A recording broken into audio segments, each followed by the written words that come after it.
I didn't have enough money For what? for real estate school. I told the guy that, hey, I have to quit, but I'm gonna come back. He was this old man. He was sitting outside smoking a cigarette. He said, you know, I hear that all the time, and I know I'm never gonna see you again. I suited up and still went to that open house, and nobody came into that open house. And I just had a breakdown. Like, I said to myself, Chastin, you have failed at this whole business. And now you're sitting in here with no money and no lights on at home, no food in your refrigerator. You have 100% failed. But the best thing that I can say is that after that failure and right around the corner from there is gonna be something great. And you just have to go through it and you have to get through it to prove that you're strong enough to handle what's about to come. So today we have a special guest with us that I'm going to be interviewing, and many of you who are watching this video right now may already know him because his face is all over the internet. He is known as the online social media real estate coach with over 1.4 million views, 28,000 YouTube subscribers. He is a serial entrepreneur, a real estate agent who is the leader of the Founders Real Estate Group. And by the way, guys, I'm looking at my phone because this is a lot of stuff. He has been featured in the Dallas Morning News, Be Great Magazine, Realtor Magazine, Inman.com, and to top it all off, he is an author for a book that he wrote called The Real Before the Estate. Guys, we have with us today the man, Chastin J Miles. Thank you so much, my man, for making it happen. Thanks for having me. I am excited. As you can see, I get heated up in the intros, but that's what it is. I saw all the stuff, so I said I have to mention it. Now it's time, like I always say, to get comfortable and to kind of smooth into it. You know what's crazy? Me and Chastin, we did a house tour, and we did this a couple months back, and the video just started to trend. People are starting to see it. It's getting thousands of views. From that video, so many people are asking, who is Chastin? They want to know more about you. They want to know more about not just you and what you do in real estate, but your life in general. So in this interview, we're not just going to talk real estate to teach you guys real estate. We're going to talk about more in depth of who is Chastin, how he came to where he is today, and how he has all the successes that he has. So I'm going to do one thing. I got 4 points. Okay. I'm going to have you pick from those 4 points which one you want me to start with. Oof. All right. So okay. So this is. I usually go in order with what I want, but I said I'm gonna give it this time to Chastin so he can pick it. So the 4 points are: number 1, personal life. Talk about your personal life. Number 2, if you have a personal life after all work, right? Right. Number 2, we're gonna be talking about business life. Number 3, online branding, which is YouTube, which is your social media presence that you've built. And number 4, we're combining it, motivation and failures. So if you could remember that, which one do you want to start off with? Gosh, let's start with the obvious, the business. Okay, so business life. Business life. Okay, business life. So we're going to start with business life. Now, in this interview, guys, you're going to learn a lot. You're not just going to learn about Chastin himself, but he's going to give advice for you in your entrepreneurial life, in whatever it is that you're doing, and he's going to also motivate you to give you guys guidance on what you want. So don't skip through, watch to the end. And one thing that's so important, every single Wednesday, at 6:30 p.m. I upload real estate content, business content, and finance content. So subscribe. And Chastin, you upload every single Monday and Wednesday. Monday and Wednesday. You have a specific time? Nope, just when it gets up there. So just watch out. When it gets up there. And then before this video ends, if you got any value from me or from Chastin, please don't forget to hit that like button so it motivates us to keep on making more content. So let's hop right into it now. Business life. Did you always know that you wanted to become a real estate agent?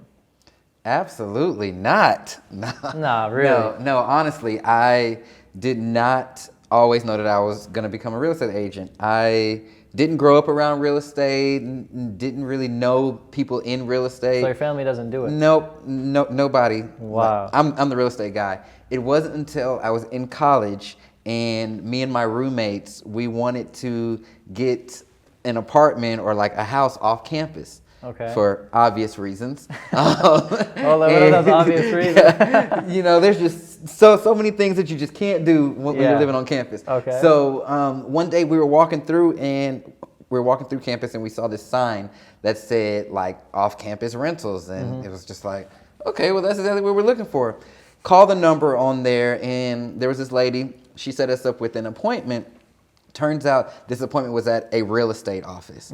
Now, in this real estate office, we're sitting in this conference room, and there was like this rolling TV because the TVs weren't on the wall quite then. And, I remember seeing all these signs posted on the wall that was like, greatest career in the world, become a real estate agent today, and this and that. And so she took us in her car, started showing us properties, and then I just kind of started to get all up in her business. I was like, so this real estate thing, is this what you do? And so all you do is just take people around and get paid from it. She's like, yeah, and I make such and such and this and that. And she's probably lying, but whatever. But she sparked something. Yeah. And I was like, I think I want to do this. And so I enrolled in real estate school shortly after that. And that's kind of where that real estate journey began. So it wasn't like you were 15, 16, I love real estate, I want to hop into it. I didn't even know real estate existed. Like, I didn't know anything about it. You didn't know the details of it. Now, whenever you decided to become a real estate agent, my question is, you were in college. Did you stop college? Did you complete college? Did you decide it's not needed? What's the story behind that? Yeah, I didn't finish. But I didn't go from college to real estate. So I started in real estate school, and funny thing is I had to get on a payment plan because I didn't have enough money for real estate school. No way. And so I talked them into putting me on a payment plan. Okay. So I made that first payment, had a little change, and I couldn't make the second payment. And so I told the guy that, hey, I have to quit, but I'm gonna come back and I'm gonna do this. And I'll never forget, he was this old man. He was sitting outside smoking a cigarette, and he said, I hear that all the time, and I know I'm never gonna see you again. And I was like, no, sir, I promise, I'm coming back, I'm coming back. And he was just like, whatever. He didn't believe it. And something happened then too. I was like, now I gotta do this, and I gotta make this real estate thing work. And took some time off to get some money, and I was working, I was doing whatever I could, and once I saved up enough money, and this was shortly after I moved to Texas, I quickly enrolled in real estate school and knocked it out. Wow. At what age did you get into real estate? It's probably around 24. I was around 24. I'm 30 now, and so yeah, about 6-7 years. So you've been in it for about 6 years now. It's quite a good time, man. Yeah. So right now you're a leader of a group called Founders Real Estate Group. Yep. Now, to be able to have people underneath you, to be able to micromanage them, to be able to have agents that have to do things with you, being on the team with you, that's not easy, and that's just not an experience you grow up with. Right. Did you have any before managerial experience to be able to just oversee and overlook things, to teach people, to coach people, because that's what you do. You're teaching and coaching thousands of people. Taking that step, what kind of put you in that position to do that? Honestly, just educating myself. I didn't come from a managerial background or anything like that. I've never really worked in corporate America, all that kind of stuff. But I knew that if I wanted to do this, I had to learn a thing or two. So I was reading books, I was watching YouTube videos, and honestly, it's still a learning experience. I was talking to one of my buddies yesterday, and he's well into his 80s. But I was telling him that my biggest struggle right now is hiring the right people. And I told him, I said, I'm trying to learn how to hire the right people. I can't wait to master this. And one thing that he said to me, he said, as old as I am, I'm still waiting to master something. And he's a very intelligent guy. But that just goes to show, we're always learning, and every step of the way in any business, whether you're managing, you're just starting out, or growing a large team, CEO of a Fortune 500 company, you're always going to be learning. So I'm more of a self-taught type of person. Like That's powerful. I figure it out. So as you put them on the team, you start learning from this person is this, that person is that, and you kind of just build upon that. Yeah. It's tough. It's not easy, especially from that 80-year-old saying, I'm still trying to master or learn it. I mean, even when I bring people on the team, everybody is required to take the DISC test. It's a personality test. And, there are several books out there that let you know kind of how to evaluate people, what their learning styles are, how they like to be rewarded, the love languages. So, as you start to take some of those things in, you really can adapt to each different type of personality. And so it's not, hey, you want to join the team, join. You actually take the steps and make sure. Because I know a lot of people say, I know a lot of people, they just say, oh, he's an agent, wants to join, I'll let him join, and if he succeeds, he succeeds. You make sure that that person you put on, you're going to put some effort and make sure they succeed. Absolutely. That's awesome. So now, advice for everybody who's watching, if they're new real estate agents, or if they have been in real estate for 6 months, 8 months, should they be solo or should they join a team? And what would your answer to be on why? You know, honestly, and I answer this question a lot, it comes down to you as the person. You know, there are certain people who can excel and thrive and really work on a team, and there's some people who can't. Yep. You know, I don't ever advise somebody join a team just to get experience or just to learn. Get a coaching program or something for that. Read a book, but more so get a coach for that. Yeah. If you're going to join a team, really want to be a part of a team. Teams are great for people who aren't necessarily looking to be in the limelight, who are trying to have that camaraderie of other agents, who are trying to have that community feeling, who want to belong to something. It's not the place for people just to go and get coached and leave. Because, I mean, as team leaders, we put a lot of effort and a lot of finances into agents. Yeah. You know, and it's just not fair from a leader standpoint just to get all of our training and then dip out, you know. Yeah. So your advice for them is they got to figure out what kind of goals that they want with that team. If you're on a team, it's not like you're wanting to be in the limelight. Like you said, you make your money, you build it with the team, and you kind of grow within that. So have you experienced people who would join the team just to learn and then kind of run off on their own? Thankfully, I have not yet. You know, I really try to promote an environment to where whatever their personal goals are, I'm aligning my goals with theirs. And so if somebody comes onto the team and says that they want to make X amount of dollars, then I'm going to help them hit that goal. You know, with teams, there's a huge amount of accountability, but with me, it's personal accountability. It's what you said that I want to help you get to. They're not just another number. Right, exactly. And then it comes down to the environment that you're promoting, you know. Do people feel like they belong to something? Do they want to belong to it? And if you promote a good environment and if you have happy agents, there's no reason for people to leave. I love that 100%. So you guys heard it from Chastin himself. We just wrapped up the business portion. We wanted to kind of get some insight of what he has going. He's built up a team, a solid team, and he's growing every single day. So I appreciate that on giving us that. Now I'm going to take the next step and I'm going to pick the next thing because I think I want to guide a little bit where we go. We're going to jump into, which is point number 2, is the personal life. All right? And this is the one that I know you like/don't like. So we're going to see how this goes, but we're just going to figure out more about Chastin. 10th grade, what are you doing? Acting a fool. Okay, acting a fool. Explain a little bit. 10th grade, what do you have going on at that moment? Were you always entrepreneurial? Because right now you're a serial entrepreneur. You got so much stuff happening, from startups to investments to building your own teams and your own businesses. Was that always there? 10th grade, I think, what, you're 15, 16 years old. You know what? It's such a funny thing that you bring that up because I was a little entrepreneurial in the 10th grade. And here's what I did. And this is so funny. I'll never forget this. You know, there's a period between lunch and then the end of the school day where, like, everybody just gets this insane hunger. You know, and it's just like, gosh, lunch is over. We already ate, but we have like 2 more hours left in school. And like people are hungry AF. And what I would do is I started bringing snacks and selling them in each class that I would go to. Cookies, candy, all that kind of stuff. And I would sell snacks to them. Did it work? It did because people were hungry. It did. Man. So you experienced the hunger and you were like, this is an opportunity to capitalize. Opportunity. I would sell out every day. Every day I would have to get a ride to Walmart to go re-up. God.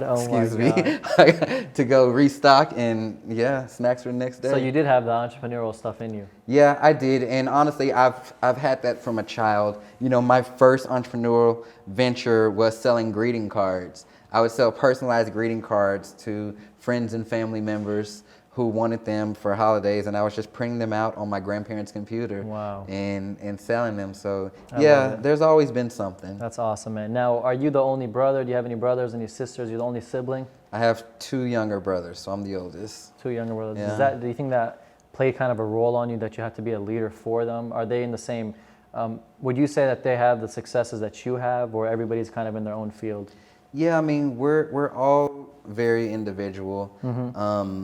You know, I mean, we have our personalities. I would say me and my younger brother are kind of on the same path to where he's started his own business and he has clients and Wow. you know he's working with. He actually ended up moving up here a couple years ago, and but you know, family is very important to me, and we're all very close, but we're each individuals. I understand. So, yeah. You doing what you're doing today, whenever you were doing it at 24 years old, whenever you were doing it when you were in college, did you always have the family support for what you did, or did they sometimes say you should kind of go the safer route? You should sometimes go do this instead of do what you're doing, because being a real estate agent is a huge risk. You don't know when you're going to make a dollar. Yeah. Did you feel like they always supported you, or they sometimes told you, I think you should go this route instead of this route? Yeah, they all the time told me, like my family's very vocal Yeah. about their opinions. And when I said that I wanted to get in real estate, this was during the time that we were coming off of the recession,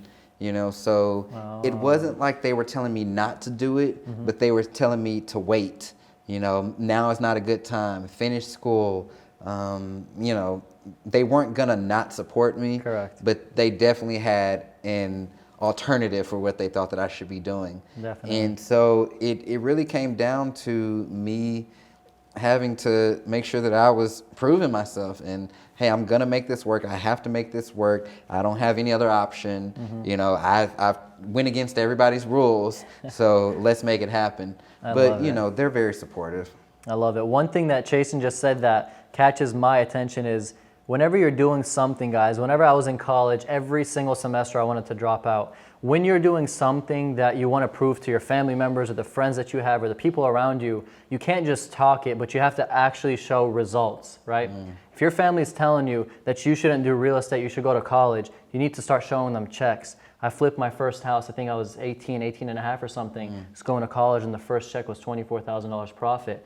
Parents were telling me don't do it. Parents were telling me be safe. Parents were telling me finish college, focus on college.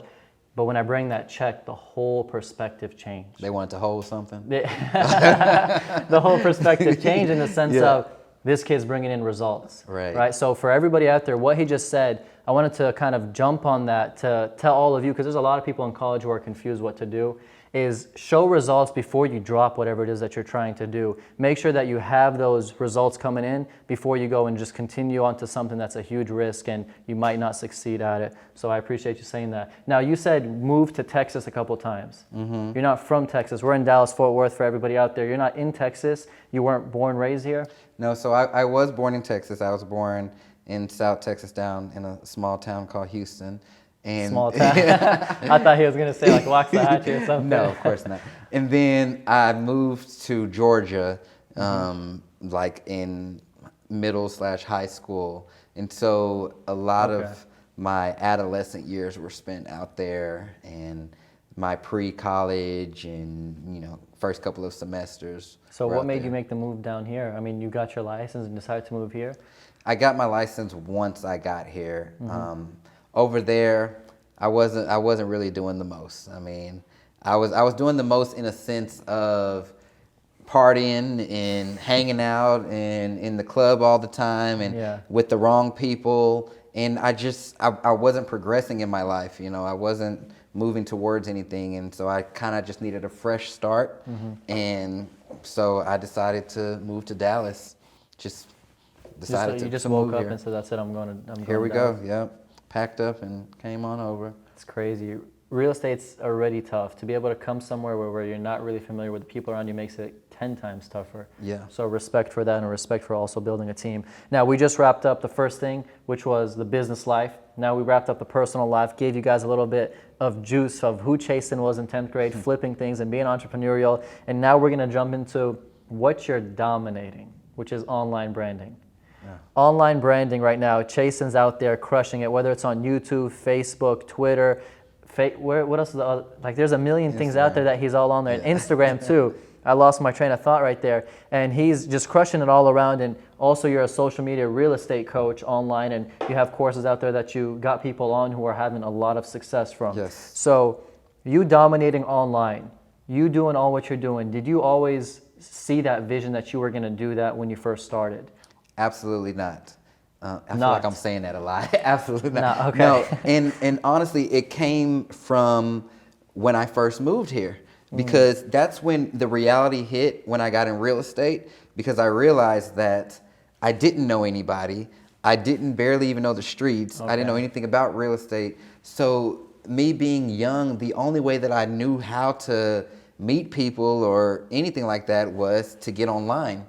And so that's where Twitter came in, and then Facebook, and then I got on there being the typical young person complaining on YouTube about how hard things are. Really? And then that's where YouTube came in. Okay. But me getting online was a way for me to try to get business for myself, you know, because I didn't have that network. And I felt like, hey, this is how I'm going to build it, through these social media channels. Wow, like your YouTube right now, I mean, you're killing it every single day. It's hundreds and hundreds and hundreds of people subscribing, thousands and thousands of views.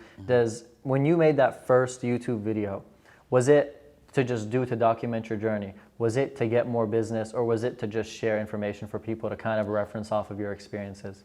It was actually to document my journey, and I didn't think anybody would watch the video. I didn't think anybody was gonna be on them. And it was one of my more popular videos, and it was called How Much Money Do Real Estate Agents Make? And I was literally saying in that video how this was not what I thought it was gonna be, how everybody's wrong, you don't know how money works in real estate, I didn't even know. Yeah. And I was in my car, camera just all up on my face, quality bad, audio bad, just everything. Just the whole thing. It was just a way of venting, and I uploaded that video and just kind of left it alone, and then randomly went back to my channel one day, and there was subscribers, and there was comments, and there was likes, and I was like, wait, what? And so that's where it kind of began from there, but I didn't really have an intention when I first started filming. It was just document what you have going. Just to put something out there. I love it. Did you enjoy doing it as you were documenting, kind of just to let other people see what it is you're going through? Yeah, I mean, I did it, and it was, again, I didn't really have a intention behind it or purpose. I wasn't thinking anything of it, I was looking a mess. So I didn't really take it seriously. Got it. And of course it's changed now, I take it very seriously now, but now it was just more so just releasing something. I got it. So you have thousands and thousands of subscribers. People who are watching right now, and they might want to start a YouTube channel, they're thinking of starting a YouTube channel. What kind of advice do you have for them to kind of guide them on how they can grow their base, how they can get more of that type of following that you have, to be able to kind of have that community to talk to? Always lead with value. Always lead with value. Always. No matter what you're putting out there, especially if you're starting out, it's not about you. It's about the people watching it. And so don't necessarily just focus on what you want and what you think people want. Really listen to people and figure out how you can be beneficial to somebody else. That's the starting place. That's the best place to start. A lot of people start off and they're already asking for stuff, when in reality you need to give stuff. I know a lot of people also, they save the best content to when they actually grow. You're saying give the best content, give the value, give what people want, because that's what's going to help you grow, right? Always, always. Give out the value for free. You're going to grow, you're going to get subscribers, you're going to get followers, but people want to feel like they are getting something valuable from you. And Definitely. You have to hook people, because we all know our attention spans are very short, so people need to be hooked immediately. You don't really have time to wait till you get subscribers. That's a fact, for sure. Backwards. Is it a patience thing as well? Yeah, I mean, you can call it patience, or it just depends on what your true intentions are with this. Is it because you think there's so much money involved in YouTube, or are you really a creative person with a story to share and value to provide? Nice. So when you mix the right elements in there, you're gonna find success in whatever you do. It's when people try to do things out of what they think. Even people getting in real estate, getting into it because they think it's going to be a certain way, that's when it doesn't really work out. Man. So before thinking, they got to do what? They got to research it and confirm it? Or? Yeah, just make sure that it's truly what you want to do and that you're going to enjoy. Not just because others are doing it. Exactly. I love it. Now we say Chastin J Miles, author. That means you've written a book. I have. The real before the estate. Yep. Tell us a little bit about that. How did that start? Did you just one day wake up and say, I want to write a book, or what's kind of the story behind it? Yeah, so the book came about because I was sitting there one day and I was just kind of like, gosh, there are so many things that I feel like people ask me when it comes to real estate. And not that I was annoyed with answering them, but it really showed me that, hey, a lot of people have the same common questions, you know, and the same common misconceptions, and people wonder about the same things. And so I was like, how about I put all of the answers to everything in a book? But what I decided to do with that book, and even why I call it The Real Before the Estate, I wanted to put the real version. I didn't want to put just the Wikipedia, encyclopedia, what's politically correct. Yeah. I wanted to put the realness from experience.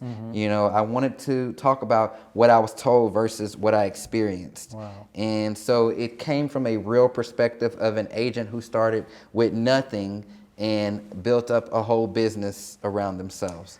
I love it. It's not easy to be able to share that stuff, to kind of share your experiences as well, knowing that there is tough times and there is moments where at times people don't like to say, but you just kind of feel like quitting. And for you to be able to put that book out there for those who might be in that position, say, oh, there's somebody else experiencing that as well.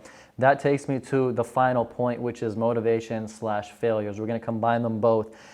Real estate, it gets hectic, it gets stressful. Not just real estate itself, but also the online building of branding. It just takes so much time, so much effort, so much behind the scenes millions of people don't see, right? And that's stuff that you only see, but you know that the efforts you put in will be paid back. Now the stress, the struggles, the hardships that you have, how do you not just quit? How do you keep on pushing forward? How do you keep on staying motivated to not just say, I'm done with all this, I'm gonna go back to the safe corporate route? Well, honestly, because I've come too far to quit. You know, I've put in a lot of time, I've put in a lot of effort, and I've helped a lot of people to just turn in the towel. You know, it can't happen, because not only would I be failing myself and my family, but I would also be failing the thousands of people across the world who rely on people like me. And so I know that my stress can be managed. It can be managed personally, because it all starts with our mind. Yep. But I don't know what somebody else is going through. I don't know how somebody else is trying to change their life. And so therefore I have a responsibility to make sure that I'm doing what I need to do, because it could save somebody's life. It could give them a new opportunity. And so stress is going to happen any and everywhere. Yeah. In any job, in any type of setting, but I truly enjoy what I'm doing. And so even when the stressful times come, it's fun, you know, and it's a new challenge, and it gives me a new story to tell. Okay. And it's become a passion. Honestly, when you said that, for everybody who's watching right now, it gave me goosebumps. It kind of shook me. No, seriously, and my eyes, the drips don't come out, but you feel the waterness in them. You've come too far. Years of putting in work, years of hustling, years of grinding, years of 3, 4 a.m.s, having to wake up at 6, 7 a.m. to go out and to the next meeting and to the next pitch and the next event. It's just, you've come too far. And for everybody watching this, even if you're 3, 4, 5 months in, you've still came too far. Every single minute that's spent towards your success or spent towards your growth, you can't toss that to the side. For you to say that, I resonated a lot with it. So I do these interviews not just to give the value to all people, but I also gain a lot of value from it. And this is one thing why I love it, to get different perspectives, and that's what I love to bring to the channel. Now, kind of bouncing off of that, it's 5 a.m. What motivates you to get up? My team, because they are right here, and they're putting in work. They're trying to build what I've built, and from the moment they signed on, it became my responsibility to help them do that. And so I show up here at my office every single day for them. And you're ready. I'm ready. I enjoy it. I love that. I love seeing the smiles on their faces when they get that listing appointment or when they get a new contract. It makes it all worth it. You got passion, man. I see I it. do. Now, you have anybody that you look up to? Someone that you've seen in the industry and just in general that you just said, hey, this is a person I kind of aspire to be? Or is it you look in the mirror and that's who it is? I mean, honestly, I look up to everybody, really. A lot of people. People who I encounter on a day-to-day basis, people who are making a difference, people who are changing lives.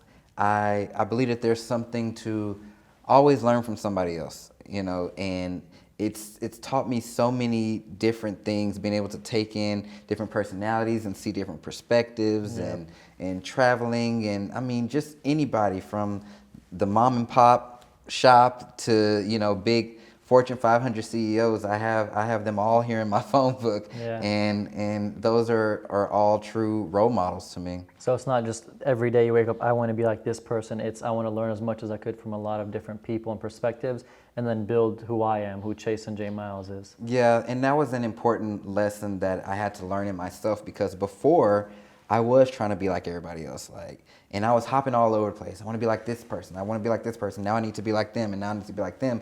And then I really found my own individuality in a sense of I don't have to be like only like this person or only like this person. I can take little nuggets that you offer and he offers and she, and bring it all together to become a superhuman. No, not a superhuman, but, no, that's good, but you know, to really come into myself and do what I need to do based on what I pick up from everyone around me. Bringing the best out of you by combining all of those factors. All of it. That's awesome. Motivational part, we got that wrapped up. You shook me on that one. Now failures, everybody has failures. Have you ever had a failure that was significant enough to kind of remember that you can talk about, or it's just kind of small micro failures for you? Yeah, I mean, I was a real estate agent, so it's literally a roller coaster. But, you know, failures happen at all levels in the business, and how they affected me truly came down to the level that I was at. You know, like I'll never forget sort of early on in my career when I got my first listing, and I was doing everything that I could to get that listing, and it just wasn't selling, and I was out of money, and I was leaving the house one day to go do an open house at that listing, because I was holding an open house there pretty much every day trying to get that thing sold. I was a new agent. I thought that's what I had to do. And as I was gathering my things to leave, all of my lights turned off. And, you know, I was thinking, oh, we're having a power outage, but nope, it was just my lights. And I knew what it was. It was because I hadn't paid the bill. Wow. And not just that I forgot to pay the bill, it was because I didn't have the money to pay the bill. And I literally took like a hard look, you know, at my apartment, and there was just like stuff everywhere, but there was kind of like stuff nowhere. There was no food in the refrigerator. There was no food in the pantry. It was just like, but I suited up and still went to that open house, and nobody came into that open house. And I remember locking the door. It was cold in there. There wasn't any furniture, so I was just standing the whole time. It was an older home in Oak Cliff. And I just had a breakdown. Like, I said to myself, Chastin, you have failed at this whole business. Like, you've moved to another city. You've told all these people that you were going to be doing this, and now you're sitting in here with no money and no lights on at home, no food in your refrigerator. You have 100% failed. And just like that. Like, I will never forget that, because it was a moment of just extreme failure where I questioned every decision that I had made for like the last 3 years, you know, all in that one moment. But I will say that was when everything turned around. But it was probably the biggest feeling of failure in my whole career. It was an eye opener. Advice for everybody that was who's failing, people who feel that same kind of thing. What kind of advice would you give them, being in that position that you just shared with us? I mean, the best advice that I can give, because there's nothing that I can say that's going to make failure not happen, or that's gonna help you avoid the failures, because they're gonna come. They still come at my level today. I'm sure you experience them as well. Definitely. But the best things that I can say is that after that failure and right around the corner from there is gonna be something great. And you just have to go through it, and you have to get through it to prove that you're strong enough to handle what's about to come. And so just know that right around the corner, you're about to have a breakthrough. The same way I had that breakthrough. Yeah. From that deep failure. That's the lowest that I've ever been. Just don't give up. Don't give up. Wow. Usually on these interviews, guys, we wrap up with something that's more bright.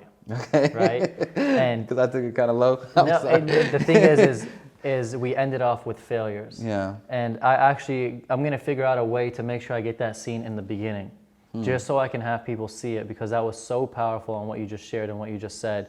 For everybody out there, failures happen to the best of the best, and those who actually succeed at very high levels are the ones who had that low point that especially Chastin just shared with us. So I appreciate you sharing that with us and running through with it.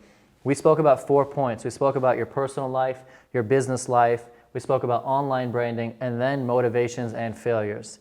The interview, we got more info on Chastin. We know more about him, but not only that, he shared some things that I would like for all of you who are watching to rewind and re-listen to, especially for myself. Every single day you learn something new and from someone new, and what we just got today is value. I know this past couple of months, I've been trying to get an interview with him. This isn't just something I delayed. He's been going state to state, event to event, traveling, speaking, etc. And to get him in this chair right here is by itself value. So I can't thank you enough for that. I really, really do value and appreciate it. Everybody who's watching right now, if you got any value, which I know you got a ton, make sure you hit that like button. And most importantly, Chastin's YouTube channel. Go over there. I'm going to put it in the link below. Subscribe to him, learn from him. And he always answers his questions. Where's the best place to reach you at? Would you say Instagram? I would say Instagram. Just DM me. Just send him a DM on Instagram and hopefully he'll get to it if it doesn't get flooded. And don't forget, every single Wednesday at 6:30 p.m. I upload real estate, finance, and business videos. Chastin every single Monday and Wednesday. When they get up, right? Yeah. Make sure you guys subscribe to him as well. I want to give everybody one thing that you want to leave them off with, whether it's motivational, educational, inspirational. What is it that you can give them before we wrap up the video? I would say just enjoy the journey. Just enjoy the journey, enjoy the path, whatever you're on. Just have fun with it. Have fun with it, guys. Stop stressing. You got me with you, and you got Chastin J Miles, and both of us, we're out.